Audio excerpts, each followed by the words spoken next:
जय श्री हरिवंश सदगुरु महाराज की जय, राधा वल्लभ लालजू महाराज की जय। फ्रेंड्स, मैं भी दीक्षा के लिए केली कुंज गई थी क्योंकि श्री जी की जब आपके ऊपर कृपा बरसना शुरू हो जाता है तो आपका मन अचानक ही परिवर्तन हो जाता है। और ऐसे ही मेरे मन में भी इच्छा जागृत हुई कि मुझे अब दीक्षा ले लेनी चाहिए और बिना बात अपने एक एक मिनट या एक एक क्षण को व्यर्थ नहीं करना चाहिए। जितनी जल्दी हो सके हम सभी को, जो भी भागवती लोग हैं, उनको अब दीक्षा लेने के मार्ग पे चलना चाहिए। तो अभी तो मेरी प्रथम ही उपस्थिति हुई है, दूसरी उपस्थिति श्री जी की मर्जी से जब होगी तो मैं आपको बता दूंगी। लेकिन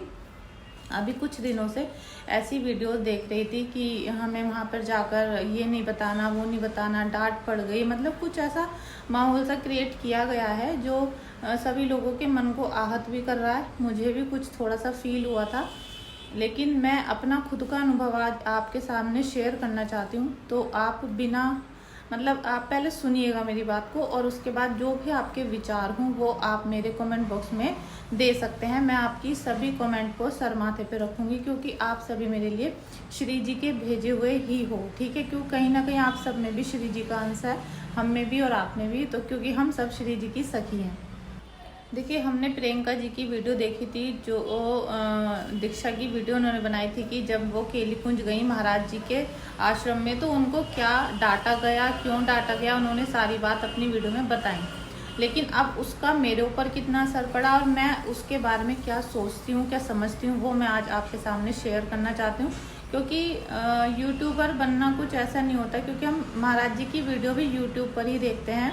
केली कुंज की जितनी भी बातें हैं, जितना भी ज्ञान है, जितना भी हमारे अंदर आज ये परिवर्तन आया, वो सब यूट्यूब पर वीडियोस देखने की वजह से आया। तो हम यूट्यूब को इतना छोटा सा नहीं मान सकते, और यूट्यूब ना होता तो शायद मैंने महाराज जी की वीडियोस नहीं देख पाई होती, और मेरे जैसे लाखों करोड़ों लोग भी अगर यूट्यूब ना चला रहे होते तो वो महाराज जी की वीडियोस को नहीं देख पा रहे होते। क्योंकि यूट्यूब और इंस्टाग्राम ही वो माध्यम है जिसने महाराज जी की वीडियोस को जगह जगह पर फैलाया। क्योंकि ये सब एक श्री जी की कृपा है कि सबके ऊपर वो कृपा बरसनी शुरू हो चुकी है, और जो उस बारिश के अंदर आ जाता है वो बिल्कुल हृदय परिवर्तन उसका हो जाता है और वो भगवत मार्ग पे चल जाता है। तो मुझे जितना समझ में आया वो ये है कि श्री जी की कृपा हम पर हो रही है, ठीक है। अब हमारे माता पिता हमसे कितना प्यार करते हैं, कितना स्नेह करते हैं, वो सबको हम बता सकते हैं कि हमारी मम्मी हमें बहुत प्यार करती है, हमारे पापा हमें बहुत प्यार करते हैं। लेकिन मैं भी अभी आगे से आपके सामने मेरे इस चैनल पर दीक्षा की वीडियोस आती रहेंगी। मेरा जो भी अनुभव होगा केली कुंज के लिए, वृंदावन, मथुरा या फिर किसी भी धार्मिक स्थल के लिए, और जो मेरे खुद के अनुभव हैं, वो सब आपको वीडियो में शेयर करती रहूँगी। लेकिन हमें क्या चीज़ शेयर नहीं करनी चाहिए वो मैं भली भांति समझ चुकी हूँ, और जो मेरे अच्छे से मुझे समझ में आ चुका है। ना मैं किसी से डरती हूँ, क्योंकि महाराज जी के मुताबिक महाराज जी ने हमें ये समझाया कि अगर हम सच बोलते हैं और हम प्रभु की निष्ठा से पूजा करते हैं तो हमें कभी भी झूठ के आगे झुकना नहीं है, हमेशा सच बोलना है। और जहाँ झूठ की बातें हो रही हो वहाँ पे हमें रुकना भी नहीं है, ठीक है। और धर्म की बात हो रही हो और झूठ बोला जा रहा हो तो वहाँ पर हमें बिल्कुल नहीं टिकना है, तुरंत वहाँ से राधा राधा बोलकर निकल जाना है। तो फ्रेंड्स, हम जितनी बार भी श्री जी हमें बुलाएंगी, जितनी बार भी श्री जी हमारे ऊपर ये कृपा बरसाएंगे कि हम केली कुंज के दर्शन कर सकें, वहाँ पर उपस्थित हो सके, वहाँ सत्संग, कीर्तन, वाणी जी पाठ या फिर किसी भी प्रकार से वहाँ पर उपस्थित हो सकें, और अपने उस धाम को हम छू सकें, या उस धाम पर बैठकर हम ये अनुभव कर सकें कि हम पे श्री जी की कृपा बरस रही है और सदगुरु महाराज जी ने हमें अपना आशीर्वाद दिया है। ये आपको खुद को अनुभव करना है, ठीक है। तो हम जो वीडियो बनाएंगे, या आप भी कल को वीडियो बनाते हो तो आप ये वीडियो बनाओ कि हम वृंदावन जा रहे हैं, मथुरा जा रहे हैं, या फिर किसी भी धार्मिक स्थल पर जा रहे हैं और आपने वहाँ पर एंट्री कर ली है। लेकिन वहाँ पर पहुँचने के बाद अगर साक्षात राधा रानी ने आपके सिर पे हाथ भी रख दिया है और आप उन अनुभवों को बाहर आकर सबसे चर्चा करते हो तो शायद किसी की नज़र लग जाए आपको, समझ रहे हो ना आप। तो आपको अपने जो अनुभव हैं, जो ईश्वर ने हमें सौगात दी है, जो अनुभव दिया है, जो पता नहीं कितने लाखों करोड़ों लोगों को नहीं नसीब हो रहा है, वो हमको दिया है। तो हम जब केली कुंज के अंदर एंट्री कर जाएंगे और हम दीक्षा की अनुपस्थिति या उपस्थिति करते हैं, वहाँ पर हमारा पहली उपस्थिति है, दूसरी है, 10 है, 15 है, पता नहीं कितनी श्री जी हमें ये सौगात देंगी, हमें गिफ्ट देंगी, तो वो हमें बाहर आकर नहीं बताना चाहिए। देखिए, किसी भी धार्मिक स्थल के दर्शन करना एक अलग अनुभव होता है, लेकिन जो गुरु दीक्षा होती है, गुरु मंत्र होता है, उसका जो एक प्रक्रिया है जो गुरु के द्वारा अपने शिष्य को प्रदान की जाती है, और इसमें श्री जी हैं या फिर किसी भी देवी देवता के मंत्र के द्वारा या किसी भी सदगुरु के द्वारा आपको दीक्षा दी जाती है, तो ये सभी के लिए होता है, केवल एक प्रेमानंद जी महाराज के लिए नहीं है। सभी सदगुरु हमारे आदरणीय हैं, तो कभी भी आपको गुरु दीक्षा मिल रही है तो उसके बारे में जो अंदरूनी बातें होती हैं, जो गुरु और शिष्य के बारे में होती हैं, या जो अंदर बहुत जो गुरु महाराज के बहुत ही प्रिय शिष्य हैं, उनके और हमारे बीच में जो बात होगी अंदर बैठकर, वो आपको किसी के साथ शेयर नहीं करनी है, क्योंकि वो ईश्वर का दिया हुआ गिफ्ट है आपके लिए। ईश्वर की असीम कृपा है आपके ऊपर, श्री जी का पूरा जैसे कि उनकी कृपा की बारिश हो रही है आपके ऊपर। तो वो जो गुरु दीक्षा का जो भी मेथड है, वहाँ का जो भी फॉर्मूला है,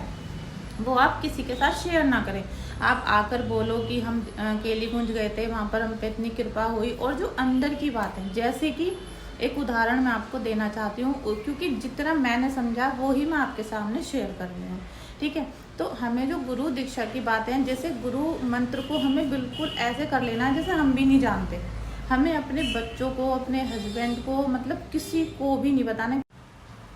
वो गुरु मंत्र की बातें हमें किसी के साथ शेयर नहीं करनी है। इसीलिए वहाँ के परिकरों ने ये मतलब किसी से कहा है, जिन्होंने वीडियो बनाई है, कि आप वहाँ की बातें आके बाहर बताते हो, ये अपराध है, ये नहीं करना, वो नहीं करना। तो एक किसी छोटी सी बात को बड़ा तिल का ताड़ बना देना भी अच्छा बात नहीं होती, अच्छी। मतलब मेरा ये कहना है, जब भी कोई भी भक्त वहाँ पर दीक्षा के लिए जाता है तो ये सोच कर जाएं कि हम श्री जी से साक्षात दर्शन करने जा रहे हैं, क्योंकि जो हमारे सदगुरु महाराज हैं वो साक्षात श्री राधा कृष्णा ही हैं, उनके अंश हैं। तो हमें बस उनकी बातों को बिल्कुल सिक्योर करके रखना है। बाहर की जो भी आप व्लॉग लेना चाहो, वीडियो बनाना चाहो, आप वो कर सकते हो, उसके लिए स्वतंत्र हो, क्योंकि कोई भी व्यक्ति ऐसा नहीं है आज की तारीख में जो सोशल मीडिया पे ना हो। बड़े बड़े बिजनेसमैन भी सोशल मीडिया से ही काम कर रहे हैं, और सभी को अपने घर परिवार को चलाने के लिए सोशल मीडिया का सहारा लेना पड़ रहा है। लेकिन अंदर की जो गुरु दीक्षा की बात है वो किसी के साथ शेयर ना करें। और एक छोटा सा उदाहरण दे दूँ मैं, कि जैसे आपके जो माता पिता हैं, वो आपकी मदर हैं, आपको बहुत प्यार करती हैं, तो वो अंदरूनी आपसे घर पे कैसी बातें करती हैं, आपको कितना प्यार उड़ेलती हैं, आपको गिफ्ट में क्या क्या चीज़ें देती हैं, कौन सी जायदाद दे रखी है, या आपको क्या उन्होंने दे रखा है, वो आप किसी के साथ शेयर नहीं करते हो। तो यही चीज़ है, आपके हस्बैंड ने आपको कितना जो प्यार करते हैं, मतलब जो दिल से होता है, उसको नहीं जो बाहर आवरण में, जो दिल से है, जो एक सम्मान है, तो वो सारी बातें आप किसी से अगर बाहर आकर बोलोगे तो आपको नज़र लग जाएगी, हाय लग जाएगी दूसरों की। महाराज जी ने भी ये बोला है कि अपना जो भजन है, जो आप मंत्र जाप करते हो, कितने करते हो, कितने घंटे करते हो, कितनी प्रभु की सेवा करते हो, ये आपको किसी को नहीं बताना है। आप बोलो कि हाँ, जैसा श्री जी करवा रही हैं वो सब हम कर रहे हैं, जितना श्री जी की हम पे कृपा है वो हम करने की कोशिश कर रहे हैं, तो ये सब हो रहा है, ठीक है। टाल दो उन बातों को, लेकिन बिल्कुल डिटेल में अगर आपने ये बता दिया किसी को कि मैं किस माला रोज करता हूँ, तो आपकी 2-3 दिन बाद वो माला छूट जाएगी, कुछ ना कुछ विपत्ति आ जाएगी, कुछ ना कुछ टोक लग जाएगी। इसी प्रकार से जिन लोगों ने लड्डू गोपाल की या लाली जी की सेवा ले रखी है, राधा वल्लभ लाल जी की सेवा ले रखी है, वो लोग भी जब अपने मन से, जैसे हम धूप आरती करते हैं, मंगला आरती करते हैं, श्रृंगार आरती करते हैं, फिर शाम को संध्या आरती, शयन आरती, दूध की आरती करते हैं, दूध पिलाने की,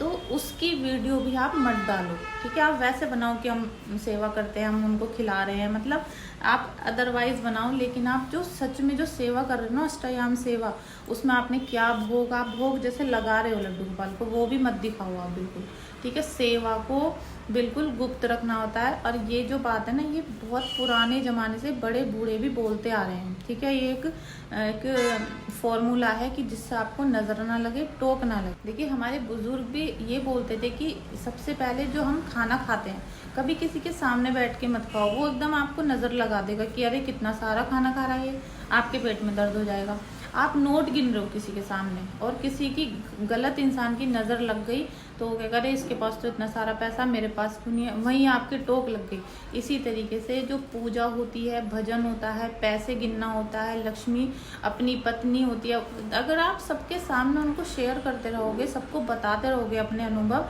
तो आपको नज़र लग जाएगी। इसी तरीके से आपको दीक्षा की बातें भी बिल्कुल गोपनीय रखनी है, किसी को नहीं बतानी। हाँ, जिसको दीक्षा लेनी है उसके लिए बस हमारी तरफ से ये एडवाइस है, अगर आप भक्त हैं, आपका मन कर रहा है कि आप दीक्षा लो, तो आपके लिए मेरी और सभी के लिए ये एडवाइस है कि आप केली कुंज जाओ, क्योंकि जिस दिन आप केली कुंज में दर्शन करने के लिए आओगे, कदम रखोगे, उसी दिन से आपको ऐसा लगेगा जैसे आपने दीक्षा ले लिया,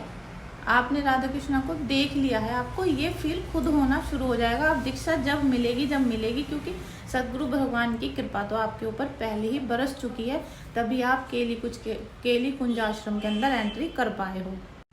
ये वीडियो मेरी काफ़ी लंबी सी लगने लगी है मुझे, लेकिन ये मैं अपने खुद के अनुभव बता रही हूँ। अगर आपको इसमें कुछ गलत लगता है तो आप मुझे कमेंट करके ज़रूर बताना, मैं उस पर विचार करने की और आपके साथ नई वीडियो शेयर करने की कोशिश करूँगी, ठीक है।